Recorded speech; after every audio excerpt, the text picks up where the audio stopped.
দুনিয়ায় সর্বপ্রথম যার ঘর বানানো হয়েছে সেই ঘরটা কার? আল্লাহ সূরা আলে ইমরানের 96 নম্বর আয়াতে বলেছেন, ইন্না আউওয়ালা বাইতিন উযিআ লিন-নাসি লাল্লাযী বিবাক্কাতা মুবারাকান ওয়া হুদাল লিল-আলামিন। আল্লাহ তাআলা বলছেন, নিশ্চয়ই মানুষের জন্য প্রথম যে ঘর নির্মাণ হয়েছে লাল্লাযী বিবাক্কা, যা বাক্কায় অবস্থিত। মক্কার আগের নাম হচ্ছে বাক্কা। হজ ওমরা করতে গেলে দেখবেন আপনাদের দক্ষিণ চট্টগ্রামের অনেক মানুষকে ওমরা করতে গেলে দেখি মক্কা মুকাররমার আশেপাশে তাদের ব্যবসা বাণিজ্য আছে না নাই? আপনারাও যান, আপনারা দেখবেন সেখানে অনেক হোটেল আছে, হোটেলের নাম বাক্কা।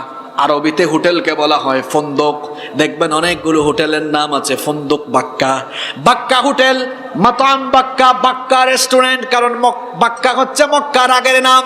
আল্লাহ আয়াতে বলেছেন, নিশ্চয়ই মানুষের জন্য প্রথম যে ঘর নির্মাণ হয়েছে সেটা বাক্কা অর্থাৎ মক্কা নগরীতে অবস্থিত। আর ওই ঘরটাকে জগৎবাসীর জন্য হেদায়াতের কেন্দ্রস্থল যিনি বানিয়েছেন তিনি কি?